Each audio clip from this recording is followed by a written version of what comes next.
오늘 저녁에 여러분께 드리고자 하는 말씀의 제목은 오직 믿음으로.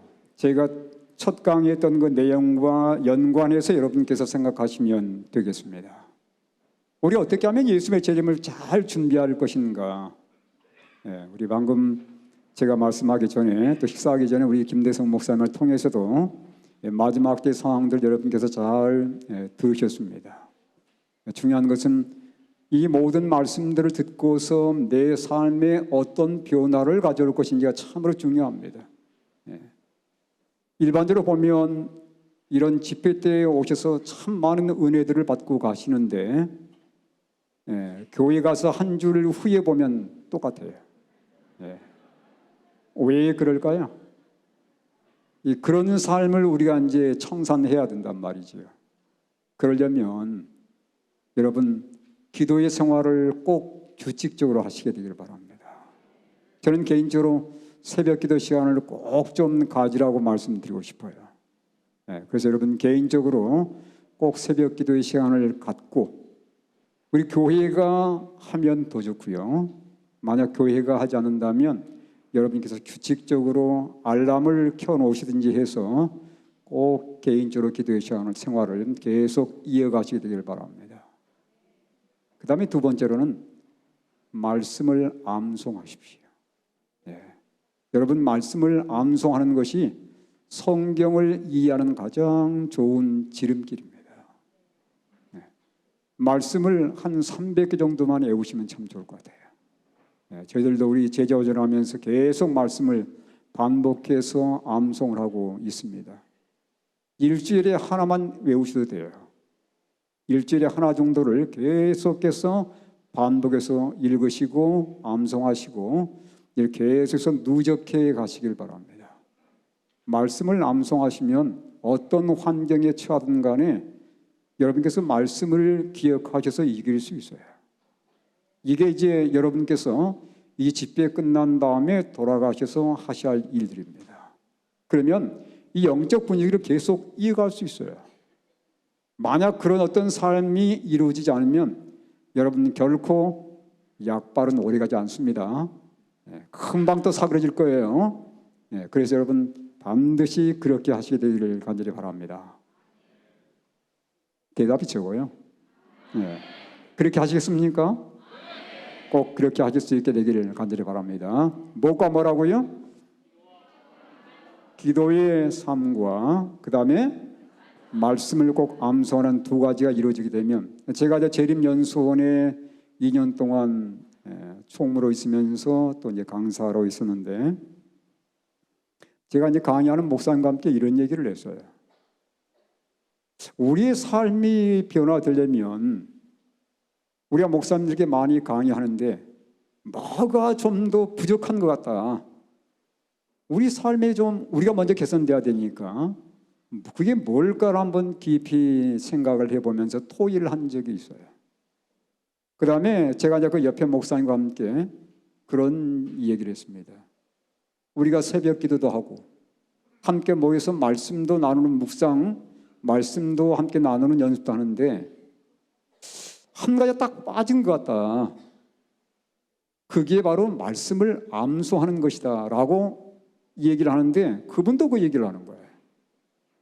그래서 말씀을 암송하는 것이야말로 마지막 때 우리가 예수님과 계속해서 연결되어 있는 그러한 삶의 방식을 이끌어준다는 것을 여러분께서 꼭 기억하시고 이 두 가지만큼은 꼭 해보시기 바랍니다. 일주일에 하나씩만 외우셔도 돼요. 그래서 가장 중요한 성경제들을 뽑아가지고 여러분 계속 반복하면서 이걸 계속 누적해 가시길 바랍니다. 그러면 한 300절만 외우시면요 성경책 가지지 않고서도 성경을 강의할 수 있어요. 성경책 가지지 않고서도 얼마든지 여러분이 설교도 할 수 있습니다. 여러분 꼭 그렇게 하셔서 영적으로 계속 여러분의 신앙의 활력을 이어갈 수 있게 되기를 간절히 바랍니다. 아직도 적어요. 그렇게 바랍니다. 네, 감사합니다. 여러분 오늘 저녁에 제가 이 말씀을 왜 드리냐면 우린 지금 여행하는 중에 있습니다. 어딜 가고 있는 중입니까? 우리 지금 하늘 가나안을 향해서 가고 있는 중에 과거 이스라엘 백성들이 하나님의 놀라운 능력을 체험해서 그들이 홍해를 건넜습니다. 그리고 그들이 광야를 지났어요. 그들의 최종 목적지가 어디냐면 가나안 땅이었습니다. 왜 그들은 가나안 땅에 들어가는 것을 실패했을까요? 여러분, 그들의 실패는 우리에게 뭔가 중요한 교훈을 남겨주고 있어요. 우리도 지금 똑같은 과정들을 거쳐가고 있습니다. 제가 오늘과 내일은 그 얘기를 좀 하려고 합니다. 똑같은 과정들을 거쳐가고 있는데 대다수가 그 똑같은 과정들에서 실패를 경험하고 있더라고 하는 사실이에요. 그래서 저는 오늘 과거 이스라엘 백성들의 경험을 통해서 왜 그들이 실패할 수밖에 없었는지 그 이유를 우리가 함께 살펴보면서 우리도 실패를 반복하지 말자는 의도에서 여러분께 말씀을 전해드리고자 합니다. 먼저 신명기 1장 2절의 말씀입니다. 가데스 바네아에서 라는 제목인데 호렙산에서 세일살 지나 가데스 바네아까지 얼마 길이었어요? 10하루 길 만에 그들이 어디에 들어갈 수 있는 기회가 주어졌냐면 가나안 땅에 들어갈 수 있는 기회가 주어진 겁니다. 여러분, 가나안 땅은 결코 먼 길이 아니었어요. 그들이 호렙산이면 시내 산인데 여기서 출발해가지고 10하루가 지나면 얼마든지 가나안 땅에 들어갈 수 있는 놀라운 특권을 누릴 수 있었습니다. 결코 먼 거리가 아니었어요. 여기 가데스 바네아는 어디냐면 가나안의 남쪽 경계선이었습니다. 여기만 지나가면 바로 가나안 땅에 들어가는 거예요. 근데 여러분, 성경은 뭐라고 말씀하고 있습니까? 1장 2절에 이렇게 말씀한 다음에 1장 3절에 또 다른 숫자가 전개됩니다. 뭐라고 말씀하고 있어요? 40째 해의 11째 달이 증당합니다. 10하루 만에 가나안 땅에 들어갔다라고 돼 있어야 되는 거예요. 근데 성경은 완전히 그런 말은 사라지고 오히려 40째 해 40년간을 광야에서 방한 내용들이 등장하고 있어요. 왜 이렇게 된 겁니까? 제가 오늘 저녁에 이 말씀을 드린 것은 우리가 똑같은 경로를 반복하지 말자는 취지에서 말씀드리는 거예요. 그들의 실패를 교훈 삼아서 정말 마지막 길을 가는 하나님 백성들은 실패가 있어서는 안 되는 겁니다. 왜냐하면 두 번의 기회는 있지 않을 수 있는 거예요. 그래서 이 마지막 때 이 교훈들을 통해서 우리가 하나님의 거룩한 말씀으로 승리를 경험하기 위해서 이 과거의 실패 경험을 다시 한번 되새겨 보는 것입니다. 여러분, 하나님의 계획은 뭐였습니까? 하나님께서 이스라엘 백성들을 광야로 내보내면서 이렇게 말씀하세요. 신명기 1장 21절 22절 너희 하나님 여호와께서 이 땅을 너희 앞에 두셨은즉 너희 조상의 하나님 여호와께서 너희에게 이르신 대로 올라가서 차지하라. 두려워하지 말라. 주저하지 말라. 이게 하나님의 계획입니다. 가라는 거예요. 결코 주저하지 말라고 말씀합니다. 뒤를 돌아보지 말라고 말씀하는 거예요. 그저 믿고 가라는 겁니다.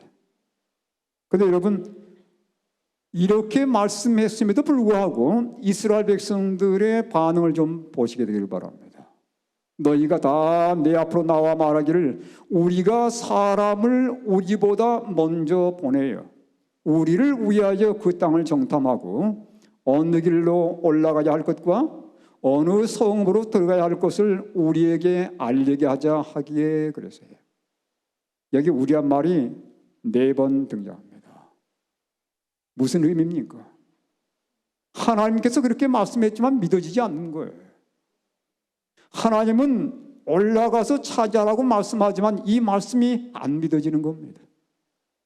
그래서 우리가 사람들을 보내가지고 과연 그 땅이 젖과 꿀이 흐른 땅인지를 확인해 보고 그 다음에 어떤 길로 가는 것이 현명할 것인지 전략을 세우겠다는 거예요. 그러니까 하나님의 말씀을 믿었다는 얘기입니까? 믿지 않았다는 얘기입니까? 믿지 않는다는 얘기예요. 예? 믿어지질 않는 겁니다. 예. 자신들의 방법을 찾겠다는 거지요. 여기서부터 이제 문제가 생기기 시작합니다. 예. 결국은 그들의 요청에 의해서 모세는 12명의 정탐꾼들을 선택하게 되었고 그들이 40일 동안 똑같은 장소를 방문하고 돌아옵니다. 똑같은 것을 보았고 똑같은 곳을 다녔고 똑같은 것을 다 구경한 다음에 그들이 가나안 땅의 거대한 포도 수확을 가지고 돌아왔어요. 그 다음에 보고가 완전히 달라집니다. 여기 보시면 다른 10 정탐꾼의 보고와 갈렙과 여호수아의 보고가 전혀 달랐어요. 10 정탐꾼은 뭐라고 보고 있습니까? 이렇게 보고합니다. 그 땅은 거주민을 삼키는 땅이다, 이렇게 보고 있어요. 똑같은 지역을 보고 아주 거대한 포도송이를 짊어지고 와서는 그들의 보고는 이렇게 바뀌었습니다. 그러면서 뭐라고 그러냐면 우리는 그들 앞에 메뚜기라는 거예요. 감히 들어갈 생각을 하지 말자는 겁니다. 하나님께서 그 땅을 주신다고 약속하긴 했지만 우리 지금 현재의 능력으로는 도저히 들어갈 수 없다는 거예요. 갈렙과 여호수아는 이 보고를 듣고서 이렇게 보고합니다. 아니라고. 그 땅은 과연 하나님께서 말씀하신 것처럼 적과 꿀이 흐른 땅이라고 보고를 하면서 그들은 오히려 우리의 뭐라고 그랬어요? 먹이. 옛날 성경에는 밥이라고 그랬습니다. 밥이에요. 그들은 우리의 밥이라는 거예요. 여러분 밥을 보고 무서운 분 계십니까? 밥은 어떻게 하면 돼요? 잘 먹어주면 돼요. 아무것도 아니라는 겁니다. 그들이 지금은 힘있게 보이고 고인들이고 좋은 무기를 가지고 있지만 우리에게는 그보다 훨씬 큰 누가 계시다는 거예요. 하나님이 계시니 하나님을 믿고 의지하면 아무것도 아니라는 겁니다. 불신의 보고와 믿음의 보고가 완전히 맞섰습니다. 자, 이 과정을 여러분 잘 보셔야 됩니다. 근데 결국은 사람들은 어디 쪽으로 기울어지냐면 부정적인 쪽으로 기울어지는 게 사람의 경향이에요. 그렇지 않습니까? 보통 우리가 선한 어떤 보고보다는 부정적인 보고에 훨씬 더 사람들이 많은 반응을 보이는 것을 볼 수 있어요. 여기 민수기 14장 10절에 보니까 백성들이 최종적으로 이런 반응을 보였습니다. 오히려 믿음으로 올라가자고 주장했던 여호수아와 갈렙에 대해서 이런 반응을 보였어요. 온 회중이 그들을 여호수아와 갈렙입니다. 돌로 치려 하는데 그때 여호와의 영광이 회막에서 이스라엘 모든 자손에게 나타나시니라. 누가 개입했습니까? 하나님이 개입한 거예요. 두 사람을 지금 돌로 쳐서 제거하려고 하니까 하나님께서 개입하셔가지고 막는 장면입니다. 그 다음에 중요합니다. 자, 그 다음에 하나님께서 뭐라고 선포하셨어요? 민수기 14장 29절 3절에 보니까 너희 시체가 이 광야에 엎드러질 것이라. 너희 중에서 20세 이상으로 계수된 자, 곧 나를 원망한 자 전부가 여분네 아들 갈렙과 눈의 아들 여호수아 외에는 내가 맹세하여 너에게 살게 하려 한 땅에 결단코 들어가지 못하리라. 누구만 들어갈 수 있다는 겁니까? 두 사람이에요. 갈렙과 여호수아에는 아무 들어갈 수 없다는 겁니다. 믿음의 보고를 했던 두 사람 외에는 아무도 못 들어가는 거예요. 그 다음에 계속해서 이렇게 말씀합니다. 33절에 보니까 너희의 자녀들은 너희 반역한 죄를 지고 너희의 시체가 광야에서 소멸되기까지 40년을 광야에서 방황하는 자가 되리라. 40일간 정탐했던 그 하루를 1년으로 계산해서 그들은 40년간 광야에서 방황하게 되다가 결국은 거기서 무덤을 다 써버리고 말아요. 다 쓰러집니다. 누구만 들어가야 되냐면 애굽에서 나온 사람들 가운데 20세 이상으로는 여호수아와 갈렙에는 아무도 들어갈 수 없게 된 거예요. 실패한 겁니다.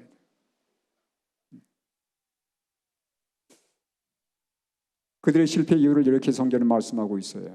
우리 함께 좀 읽어보도록 하겠습니다. 아주 중요한 말씀입니다. 그들이 왜 실패했는지를 자세히 보시기 바랍니다. 이 말씀 통해서 읽겠습니다. 시작.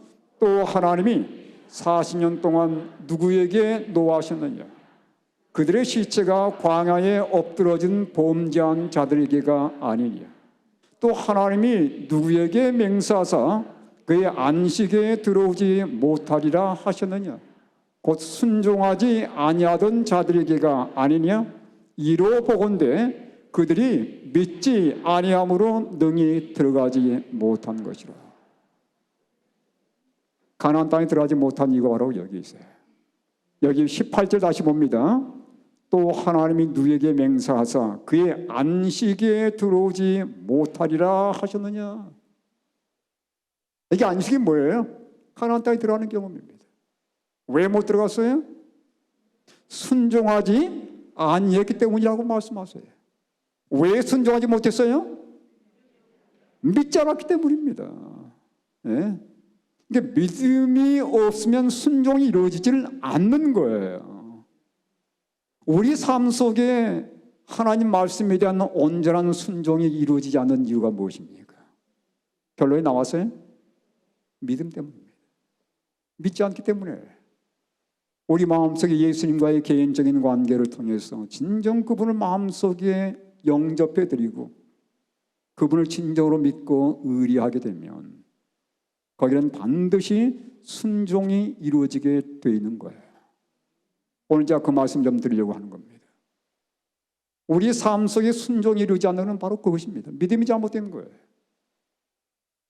결국은 이스라엘 백성들에 대해서 믿지를 않아서 순종하지 못했고 결국은 가나안 땅에 들어가지 못했다고 하나님의 말씀은 우리에게 증거해주고 있습니다. 여기 원고에 있는 말씀 보십시오. 사쪽 1883년에 하신 말씀인데 이 말씀 아주 중요한 말씀입니다. 우리 함께 읽을까요? 읽겠습니다. 시작. 하나님께서는 당신의 백성 이스라엘이 광야에서 40년 동안 방황하도록 계획하지 않으셨다. 주님께서는 저들을 가나안 땅으로 곧바로 인도하여 그곳에서 저들을 거룩하고 건전하고 행복한 백성으로 삼아주시기를 약속하셨다. 그러나 이 약속을 처음으로 받은 자들은 믿지 않음으로 들어가지 못하였다. 40년 동안 불신과 불평과 반역의 정신이 고대 이스라엘 백성을 가나안 땅에 들어가지 못하게 하였다. 네. 여러분, 이스라엘 백성들이 애굽에서 나올 때 그들의 소망은 가나안 땅에 들어가는 것이었습니다. 그게 그들의 여행 목표였어요. 근데 그들이 그 땅에 들어가지를 못하고 다 쓰러졌습니다. 그 이유를 분명히 이렇게 말씀하시는데 뭐라고 그랬어요? 하나님께서는 당신의 백성 이스라엘이 광야에서 40년 동안 방황하도록 계획하지 않으셨다는 겁니다. 하나님 뜻이 아니에요. 주님께서는 저들을 가나안 땅으로 곧바로 인도하여 그곳에서 저들을 거룩하고 건전하고 행복한 백성으로 삼아주시기를 약속했다는 것입니다. 그런데 왜 11일 후의 여행이 40년으로 바꿔진 겁니까? 불신 때문이라는 겁니다. 믿지 않고 순종하지 않았기 때문에 그들이 중간에 다 끊어져서 가나안 땅에 들어가지 못하고 끝나버린 거예요. 여러분, 이 경험은 우리에게 뭘 말씀해 주고 있습니까? 우리가 똑같은 경험을 얼마든지 반복할 수 있다는 겁니다. 그래서 과거의 이 역사는 우리가 하여금 똑같은 실패를 반복하지 않게 하기 위해서 우리에게 제시해 주는 말씀이에요. 여러분, 우리는 제7 안식일 예수 재림교회에 속해 있는 백성들입니다. 우린 재림을 기다리는 백성들이에요. 정말 예수님께서 오실 때가 임박했습니까? 여기 예언의 도표를 좀 보시기 바랍니다. 계시록 6장 12절 14절 보면 내가 보니 여섯째 인을 떼실 때 뭐가 나며? 큰 지진이 나며 그 다음요 해가 검은 돌로 짠 상복같이 검어지고 달은 온통 피같이 되며 하늘의 별들이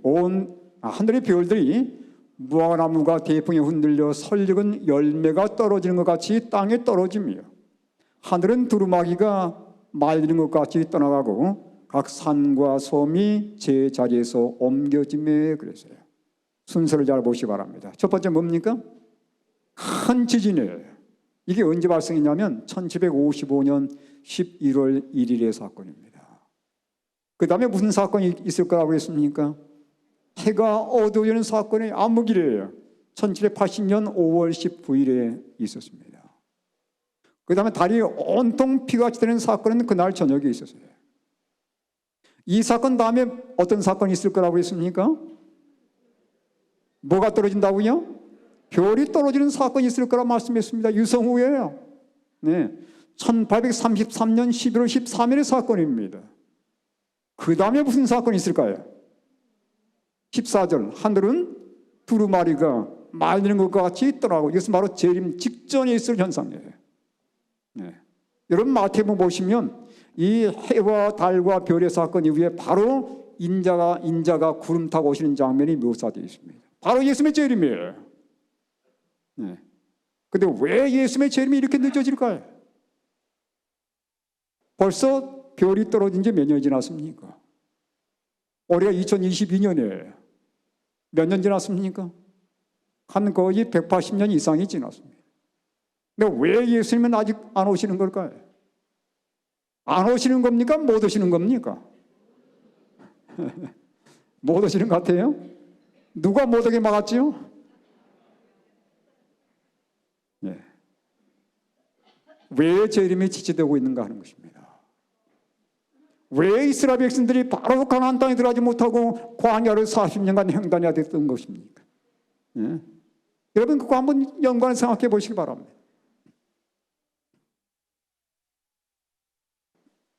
여기 아까 제가 이 앞에 부분을 좀 떼서 말씀을 드렸어요. 자, 이제 빨간 그 부분을 한번 읽어보겠습니다. 우리 함께 빨간 부분만 읽어보겠습니다. 시작. 그리스도의 강림이 이처럼 지체된 것은 본래 하나님의 뜻이 아니었다. 그러면서 뭘 얘기하냐면 이스라엘 백성들의 경험을 얘기하고 있어요. 하나님께서는 당신의 백성 이스라엘이 광야에서 40년 동안 방황하도록 계획하지 않으셨다는 겁니다.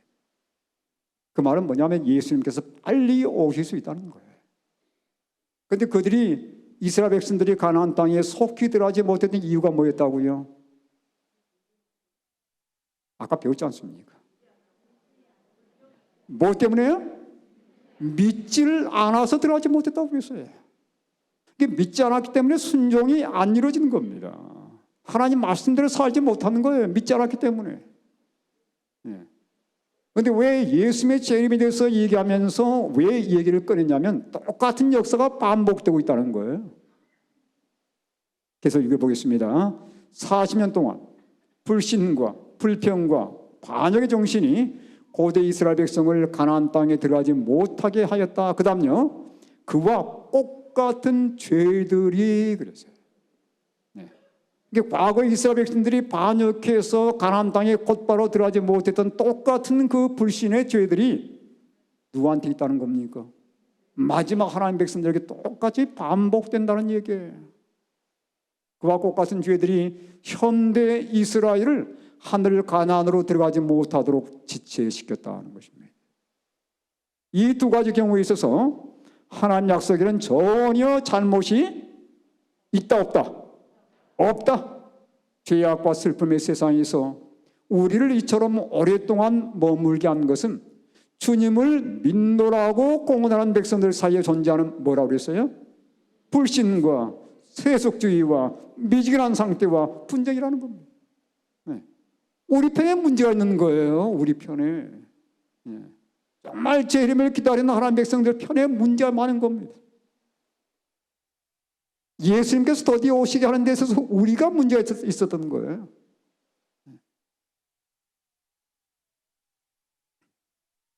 여러분 재림교가 1844년 이후에 놀랍게 하나님의 복음을 증거하면서 엄청난 발전을 이루어 왔습니다.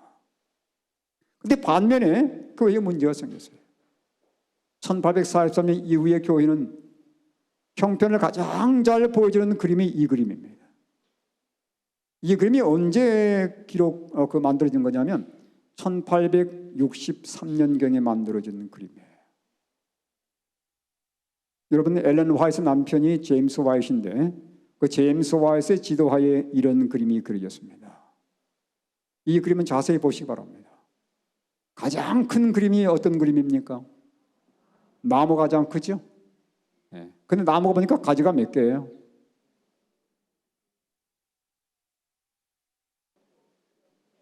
가지가 몇 개입니까? 아, 왜 이렇게 똑같은 그림 보시고 의견이 분분할까요? 가지가 몇 개예요? 10개예요. 뭘 가리키는 거죠? 십계명입니다. 왼쪽에 몇 개? 왼쪽에 4개의 가지. 오른편에 몇 가지요?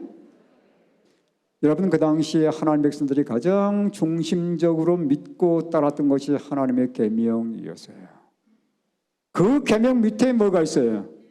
그리스도의 십자가 있는 것을 볼 수 있습니다.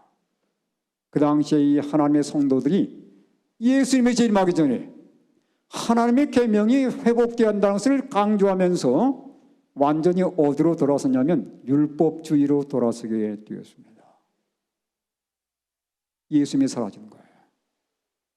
그들의 초점은 예수 그리스도가 아니고 율법이었습니다. 여러분, 율법은 누가 준 거죠? 누가 줬어요?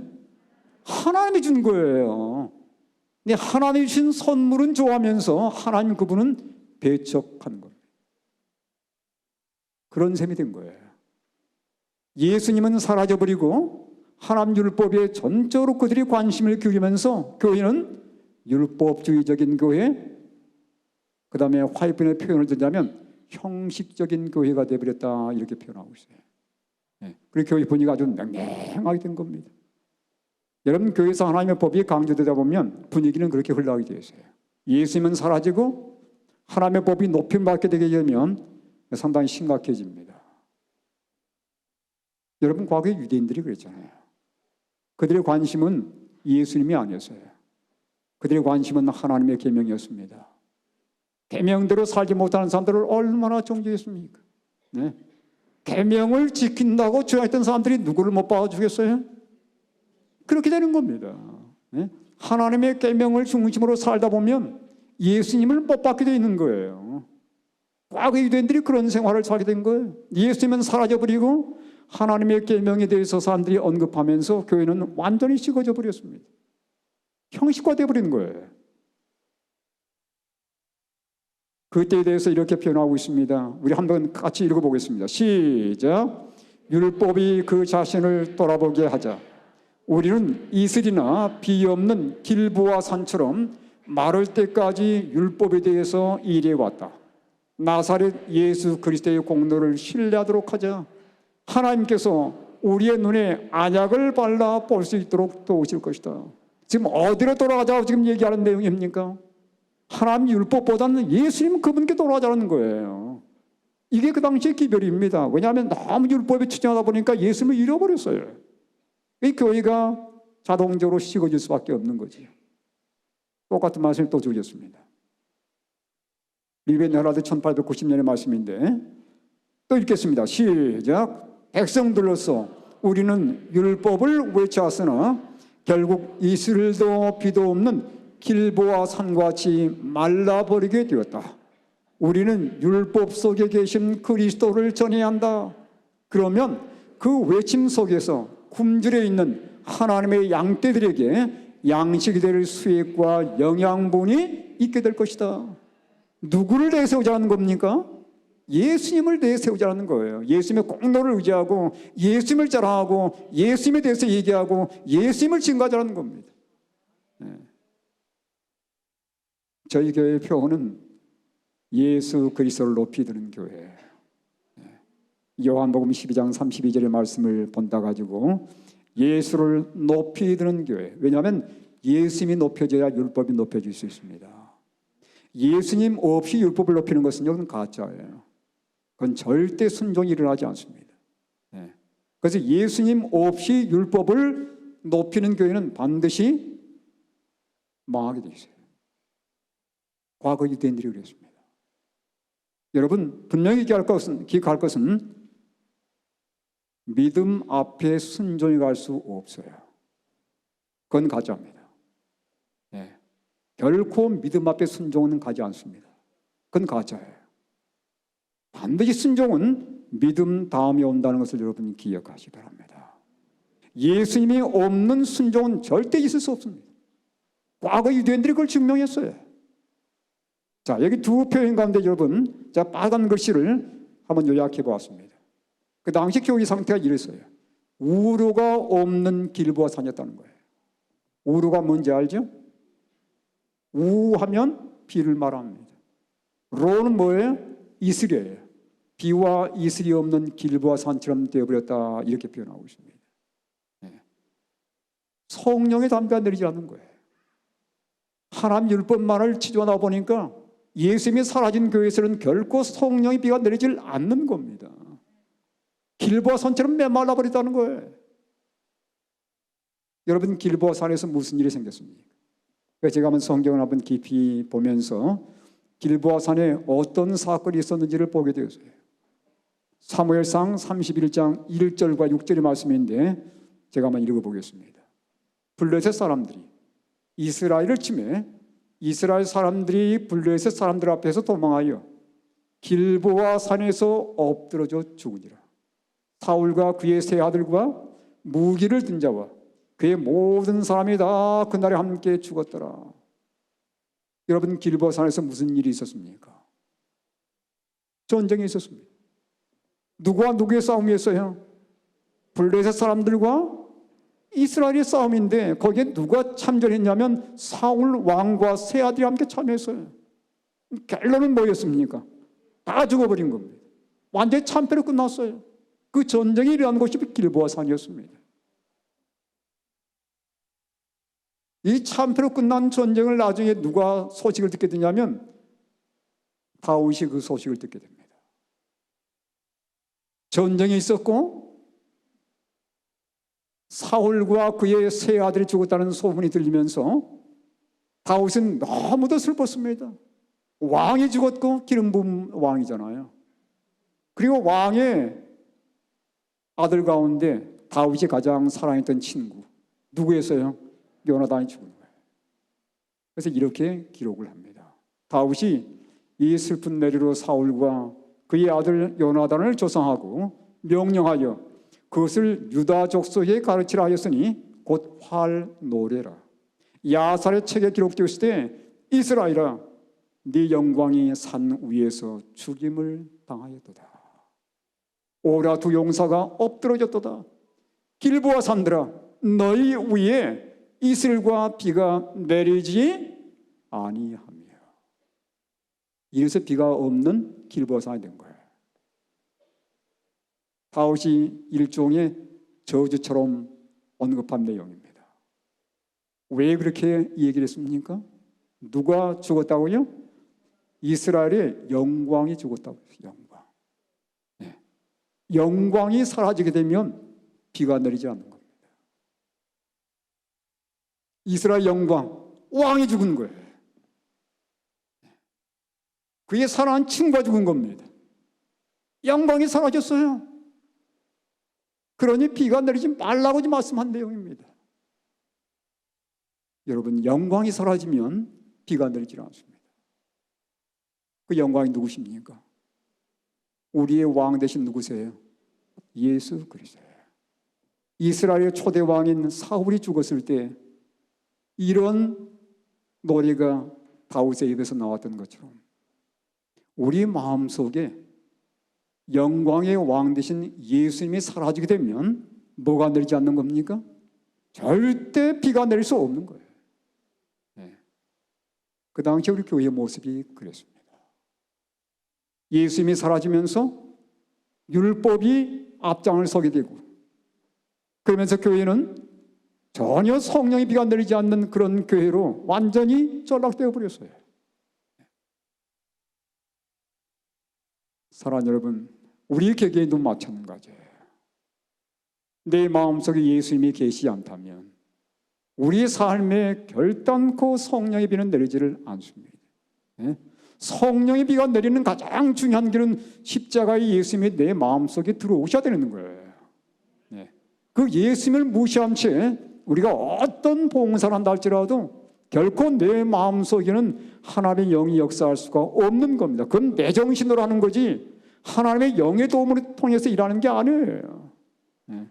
우리 마음속에 예수님이 계셔야 되는 겁니다.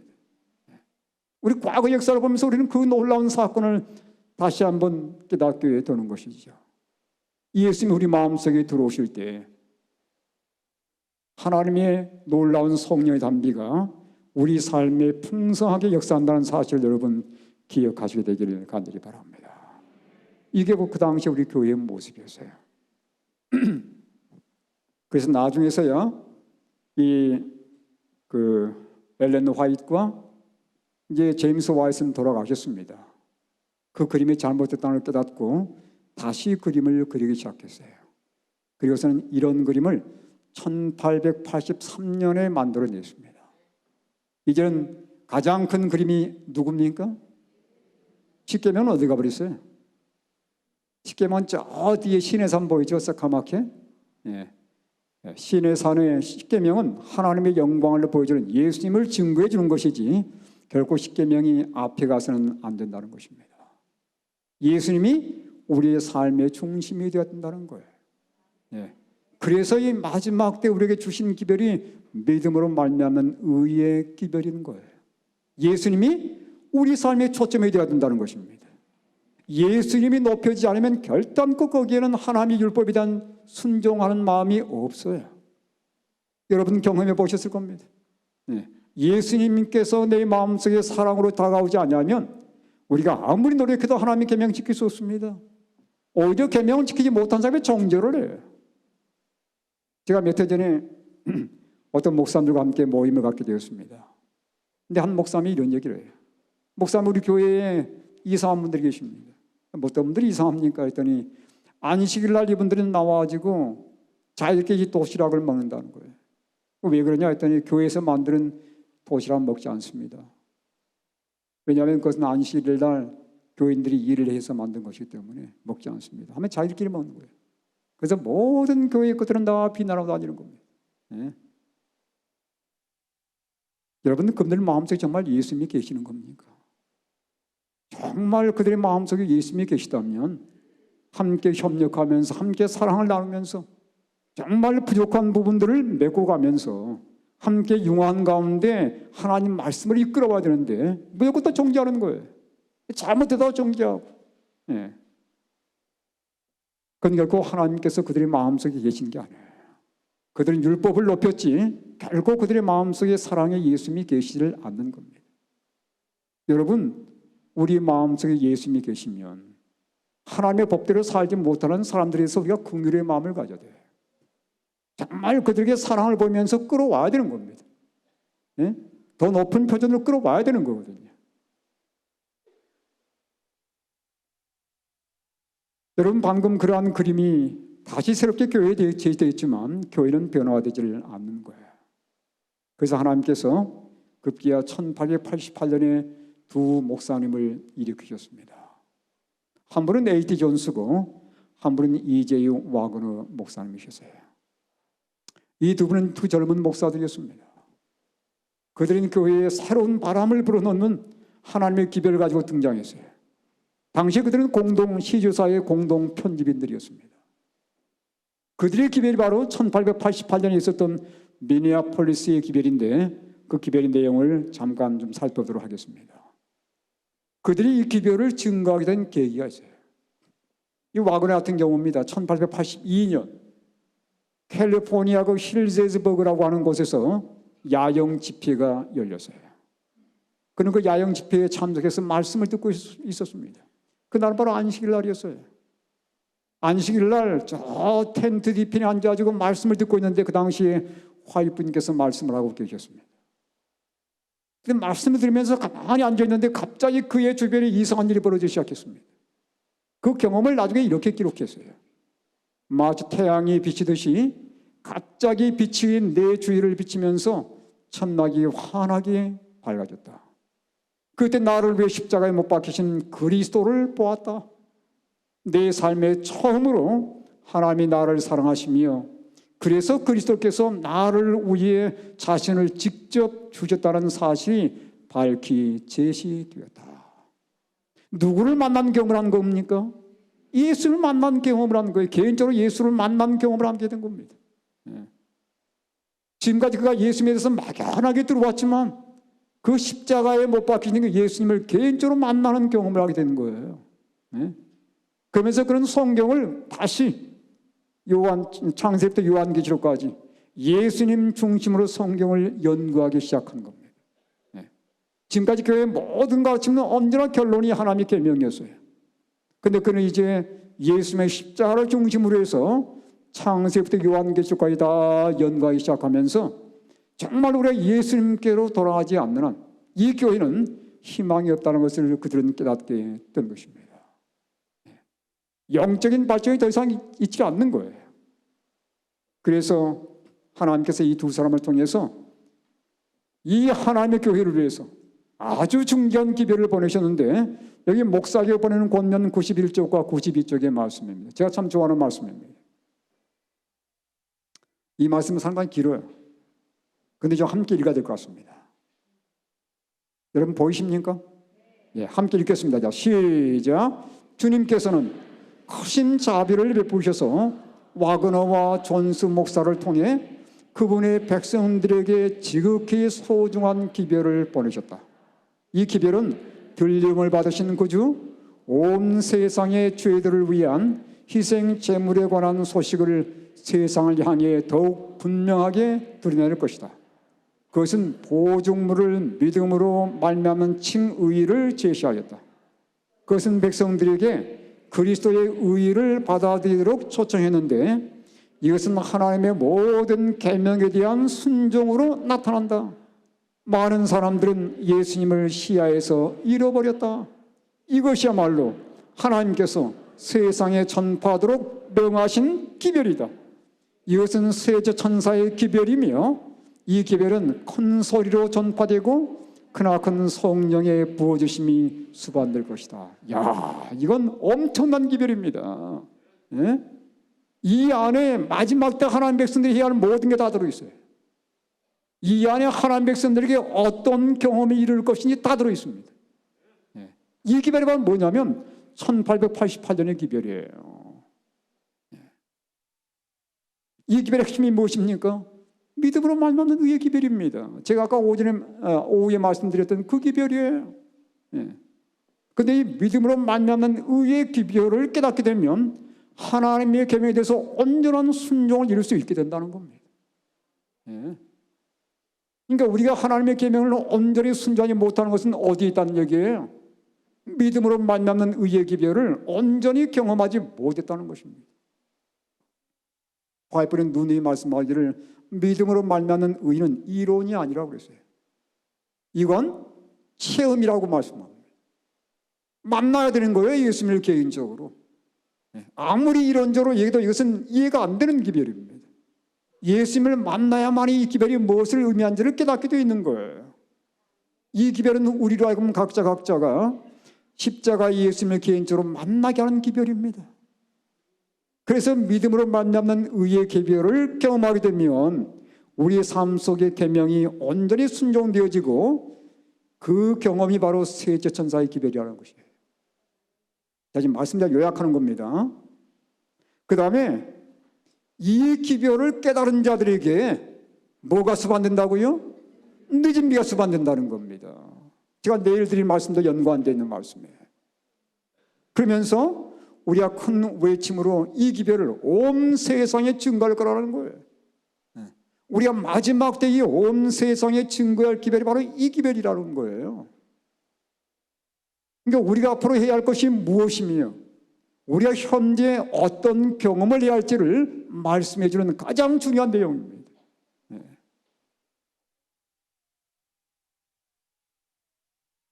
저는 이걸 보면서 한참 동안 고민했어요. 이런 놀라운 진리가 우리 교회에 주어졌는데 왜 우리 교회는 졸고 있는 것일까?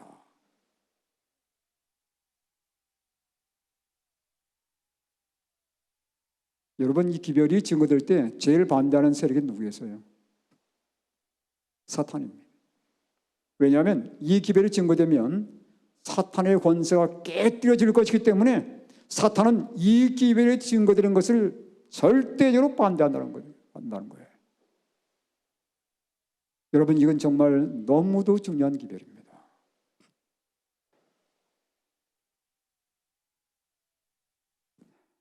이 기별이 증거됐을 때 화이트의 반응입니다. 1889년, 그러니까 1888년이 지난 1년 후에 이렇게 말씀하셨어요. 나는 그처럼 철저하면서도 모든 부당한 흥분이 전혀 없이, 광신이 아니라는 거예요, 부흥의 역사가 일어나고 있는 것을 결코 보지 못했다. 아주 조용한 가운데 백성들의 마음속에 예수님이 초청되어지고 그들의 삶 속에 참된 회개의 경험이 일어나면서 그들이 예수님과의 개인적인 관계를 맺기 시작하는 것입니다. 교회는 사랑이 흐르기 시작하는 거예요. 성도 간에는 모든 높고 낮은 차이들이 다 없어지기 시작하고 그들은 진정으로 하나로 연합되는 그런 경험을 하게 된 겁니다. 계속 예수 말씀합니다. 거기에서는 호소하거나 초청하는 일이 없었다. 사람들을 앞으로 나오라는 초청도 없었다. 그러나 사람들은 거기에서 그리스도께서 의인을 부르러 오시지 않으시고 죄인을 불러 회개시키려 오셨다는 사실을 엄숙히 깨닫게 되었다. 천사들이 주의를 정말로 호위하고 있었다. 저는 오늘 이 자리가 그런 자리가 되길 바랍니다. 정말 천사들이 우리와 함께 계셔서 우리 각자의 마음속에 성령께서 말씀하시고 정말 예수님의 십자가를 개인적으로 만나고 우리 삶 속에 참된 죄를 회개하면서 다시 예수님께 나아가는 그러한 경험이 오늘 이 자리에서 일어나게 되기를 간절히 바랍니다. 네. 교회의 반응을 좀 보겠습니다. 화이프님께서 그렇게 말씀하셨음에도 불구하고 교회는 그 기별이 왔음에도 불구하고 이런 반응들이 있었습니다. 거의 2년 동안 우리는 백성들에게 일어나 그리스도의 의에 대한 빛과 진리를 받도록 촉구했다. 그런데 그들은 이 귀중한 진리가 이르러 왔는지 또한 그것을 붙들고 있는지를 모르고 있다. 그들은 자신들의 견해 속에 매여 있다. 그들은 구주께서 들어오시도록 하지 않고 있다. 이게 교회의 반응이었어요. 이런 놀라운 기별이 주어졌음에도 불구하고 교회는 여전히 이 기별이 왔는지 오지 않았는지 전혀 모른 채 지나가고 있다는 거예요. 그것뿐만이 아닙니다. 하나님께서는 이 시대를 위해서 그의 사업을 하도록 그의 사자들을 일으키셨다. 어떤 사람들은 그리스도의 의의 기별에서 돌아서서 사람만 비판하고 있다라고 표현하고 있어요. 여러분, 하나님께서 왜 이 기별을 보내셨겠습니까? 지금 예수님께서 하늘 지성소에서 마지막 사업을 하고 계셔요. 아까 제가 말씀드렸지만 언제 이 사업이 끝날지 아무도 모릅니다. 하나님께서 이 기별을 보내신 이유는 그거예요.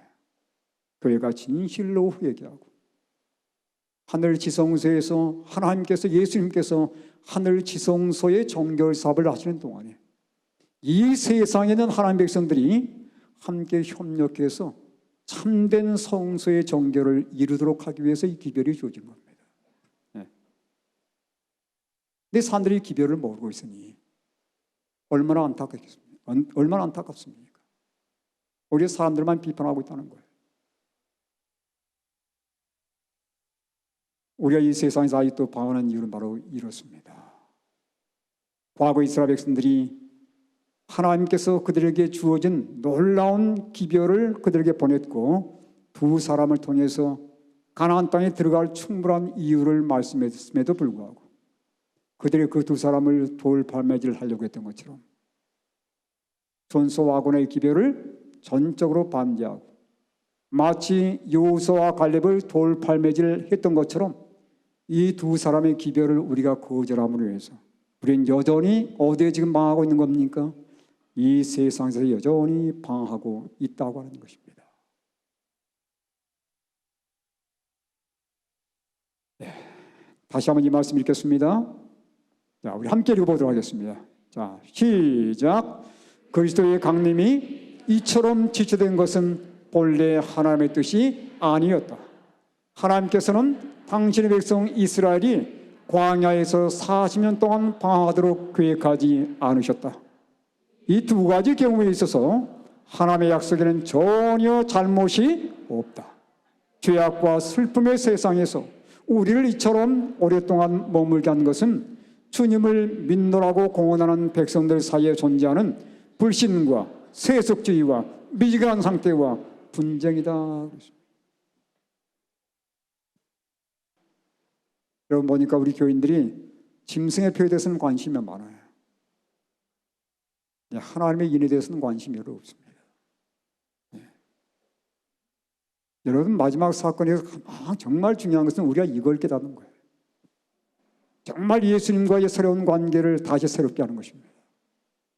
우리가 이 경험을 하지 못하면 우리가 아무리 마지막 때에 좋은 정보들을 오늘 우리 목사님께서 정말 좋은 정보를 우리에게 주셨습니다.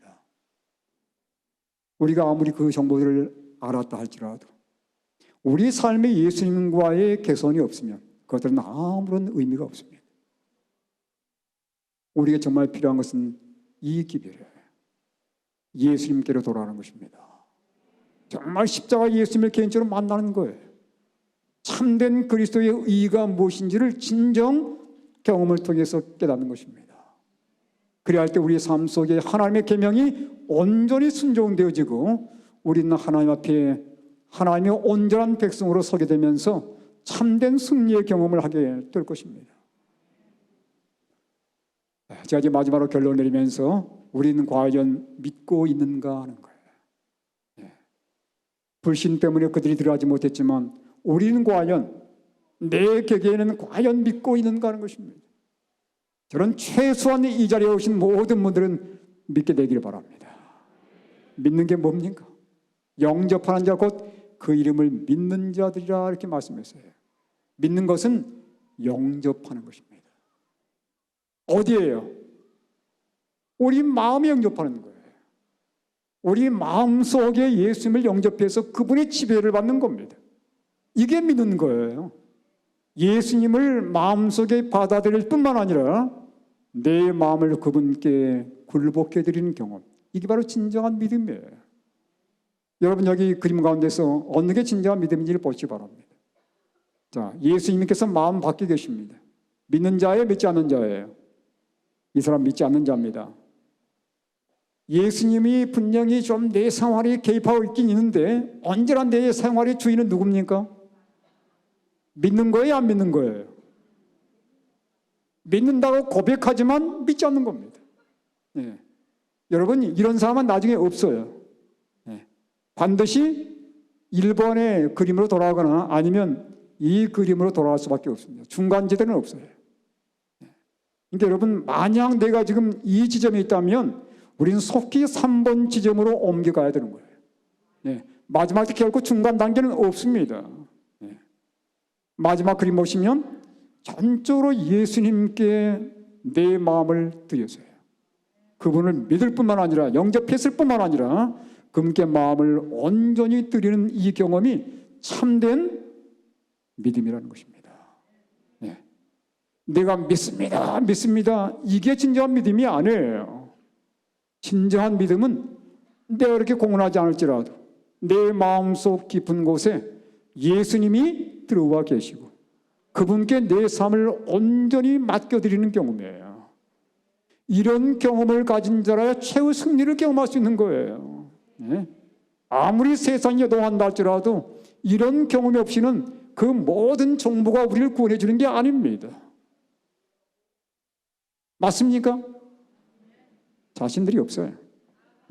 맞습니까? 예수님을 만나야 되는 거예요. 예수님을 만나야 돼요. 천국 비전은 예수님 그분 안에 있는 겁니다.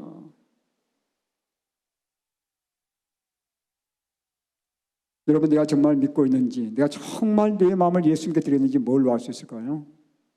야고보서 보면 이렇게 말씀합니다. 네가 하나님은 한 분이신 줄을 믿느냐? 잘하는도다. 귀신들도 여러분 귀신도 믿는답니다. 귀신도 믿는 그러한 믿음을 갖게 되지 말기 바랍니다. 하나님 믿는 백성들의 믿음은 달라야 되는 거예요. 20절에 뭐라고 했습니까? 허탄한 사람아, 행함이 없는 믿음이 뭐라고 그랬어요? 이 말을 들으면 사람들이 혼동을 해요. 아, 구원은 믿음 플러스 행함의 모양이다. 이건 잘못된 겁니다. 그렇게 얻는 게 아니에요. 네, 구원은 전적으로 선물이라고 그랬어요.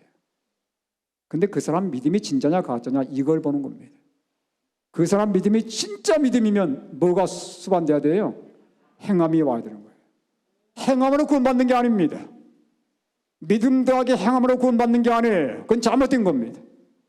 그건 아주 사단의 아주 기묘한 미혹이에요. 전적으로 믿음으로 구원 얻습니다. 오직 믿음으로 구원 얻는 거예요. 근데 그 사람 믿음이 진짜냐 가짜냐 어떻게 알 수 있어요? 어떻게 아는 겁니까? 반드시 행함으로 알게 되는 거예요. 이 행함은 어떤 의미가 있냐면 그 사람 믿음이 진짜냐 가짜냐를 판별해 주는 겁니다. 그래서 마지막 때 하나님께서 왜 그 사람의 순종과 행함으로 심판하더라요? 그 사람 믿음이 진짜 믿었는지 믿지 않는지를 보기 위한 것이에요. 믿음의 기준은 순종이라는 것 여러분 기억하시기 바랍니다. 내가 순종하려고 해서 된 것이 아니고 정말 내가 예수님 만나게 되면요, 그분을 사랑하게 되면 순종하게 돼 있다니까요. 그렇지 않습니까? 네? 제가 쓴 글 가운데 이런 글이 있습니다. 미국에는 이제 잔디밭을 막 깎아줘야 돼요. 그 사택 집 주변에 잔디밭이 있으면 깎아줘야 되는데 한 번은 아버지가 그 아들한테 얘야 잔디밭 좀 깎아라. 근데 아이가 안 깎는 거예요. 그냥 컴퓨터 게임 한 개 주워가지고 아버지 말씀을 듣지 않는 겁니다. 근데 바로 그 옆집에 아주 예쁘장한 소녀가 이사를 왔어요. 그러니까 어느 날 이 아이가 아버지가 시키지 않았는데 잔디 깎는 기계를 가지고 나타난 겁니다. 뭐가 변화시켰습니까? 그 소녀에 대한 사랑이 사람의 마음을 바꾸는 거예요. 제가 왜 이 얘기 드리냐면 사랑은 자원에서 활동하게 만드는 거예요. 우리가 진정 마음속에 예수님에 대한 사랑이 있고 믿음이 있게 되면 그는 반드시 순종하게 된다는 사실입니다.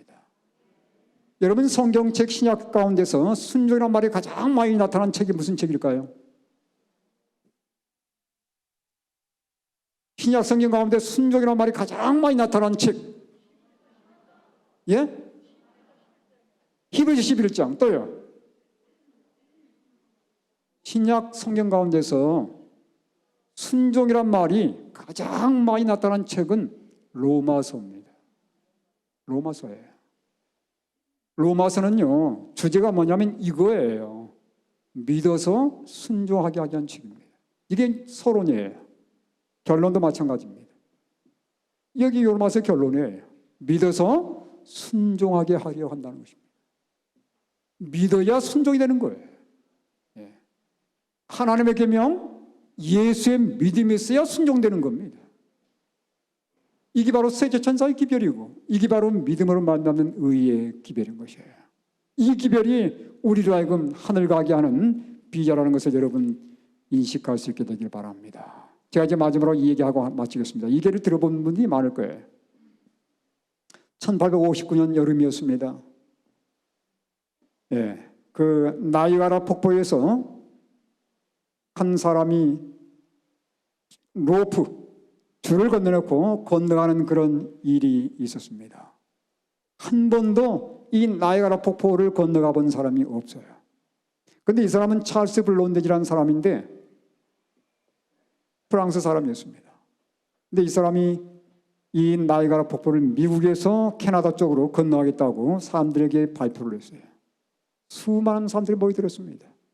높이 한 48m 높이에다가 로프를 설치를 하고 손에 18kg의 장대를 들고 이 사람이 이 길을 건너는 겁니다. 밑에는 시퍼런 물이 지금 흘러가고 있어요. 자칫했다는 게 뭐 사라지는 거지요. 사람들이 손에 땀을 쥐면서 이 사람이 한 발자국 한 발자국 건너가는 것을 보는 겁니다. 성공했습니까? 성공했어요. 사람들이 우리 같은 박수를 보냈습니다. 그 다음에 이렇게 제안했습니다. 여러분, 이제는 제가 뒷걸음질 쳐가지고 이 로프를 건너가겠습니다. 뒷걸음질 쳐가지고 성공했습니까? 성공했습니다. 세 번째, 이번에는 여러분 제가 눈에다가 안 뵈려고 이 길을 건너가겠습니다. 안 뵈하고 앞이 보이진 않아요. 성공했을까요? 성공했습니다. 이번엔 제가 외발 자전거를 타고 건너가겠습니다. 갈수록 도가 쓰시는 거예요. 성공했을까요? 성공했습니다. 사람들이 우리와 같은 박수를 보내세요.